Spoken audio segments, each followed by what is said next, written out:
He painted every emotion. He couldn't speak until she saw herself on the canvas. In the heart of Savannah, where Spanish moss weeps from ancient oaks and cobblestone streets whisper tales of old, lived a man named Silas.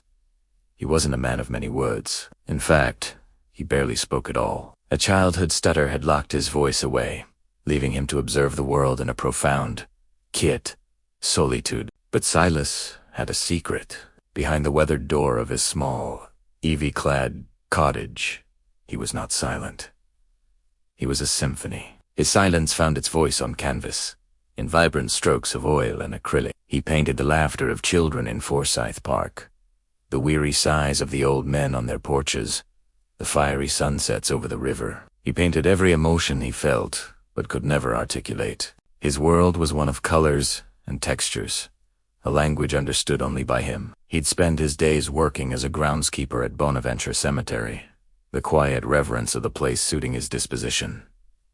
But his nights, those were for painting. He poured every unspoken thought, every fleeting feeling, onto the canvas. The frustration of a misplaced word became a jagged slash of crimson. The warmth of a stranger's smile became a soft, golden haze.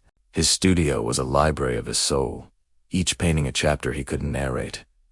He never showed his work to anyone. They were too raw, too honest. They were pieces of him, and the thought of being judged, of being misunderstood yet again, was more than he could bear. Then, one sun-drenched afternoon, Alara moved in next door. She was a writer, a woman woven from words and wonder. She had a laugh that sounded like wind chimes, and a habit of talking to her flowers. From his window, Silas watched her, fascinated. He saw the way her brow furrowed when she was deep in thought, the way her eyes sparkled when she discovered a new idea. She was a living poem, and he, the silent observer, was utterly captivated.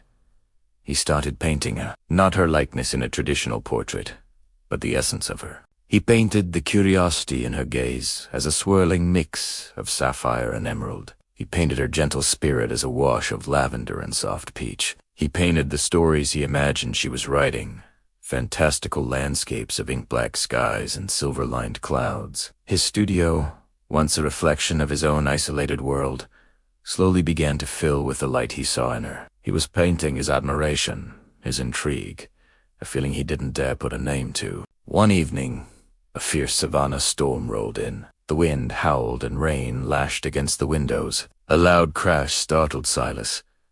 Peeking outside, he saw a large oak branch had fallen, smashing a window in Alara's study. Without a second thought, he grabbed a tarp and rushed over. He found her, flustered, trying to shield her books and papers from the rain pouring in. Silas didn't need words. He quickly and efficiently covered the broken window, securing the tarp against the storm. Alara, soaked but grateful, looked at him, truly looked at him, for the first time.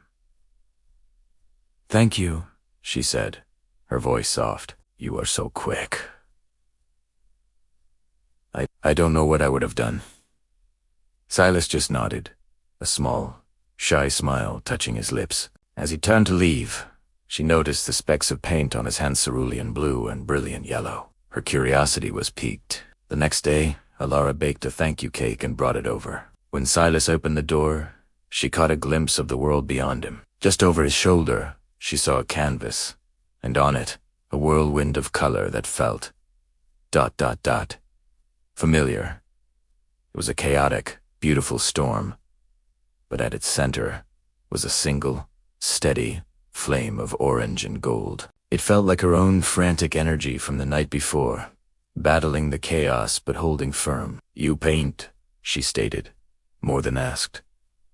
Silas froze, his heart pounding. This was his sanctuary, his secret. He instinctively tried to close the door, but Alara's foot was gently in the way. "Please," she said, her eyes wide with genuine interest, not judgment.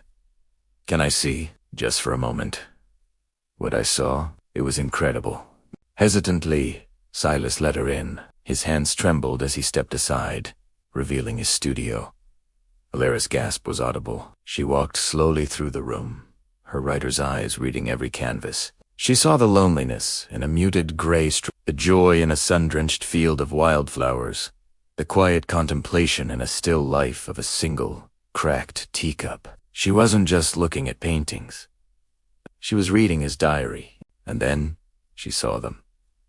The canvases, inspired by her, she saw a painting of a garden, not just with flowers, but with blooming, open books. She saw a canvas that was just a swirl of blues and greens, and she recognized the exact shade of her favorite dress and the color of her eyes when she was lost in a story. She turned to Silas, her own eyes shimmering. "This is how you see the world," she whispered, a sense of awe in her voice. It's breathtaking."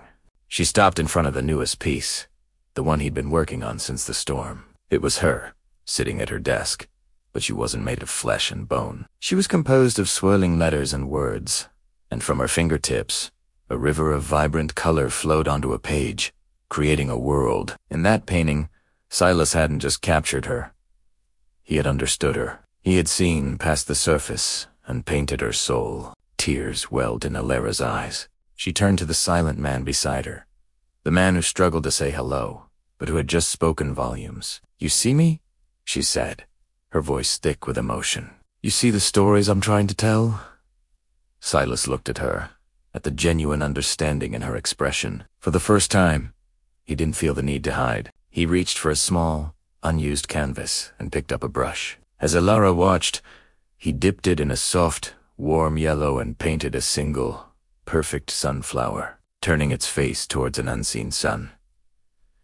He then looked at her and gave a small, hopeful smile. It was the beginning of their conversation, a dialogue that wouldn't always need words. He would paint his feelings, and she would write her responses. In the quiet heart of Savannah, the secret painter had found someone who could not only see his art but could hear his silent voice. His world, once a solitary studio, had opened up, and two lonely souls had found a language all their own, a masterpiece of understanding, painted with color and written with love. Silas and Alera's story shows us that communication goes far beyond spoken words. Sometimes, the most profound connections are made when we learn to listen with our hearts and see with our souls. Thank you so much for joining me on this journey into Savannah's secret world. If this story touched your heart, please give this video a thumbs up and subscribe for more tales that explore the quiet corners of the human experience. We love having you here. See you in the next video.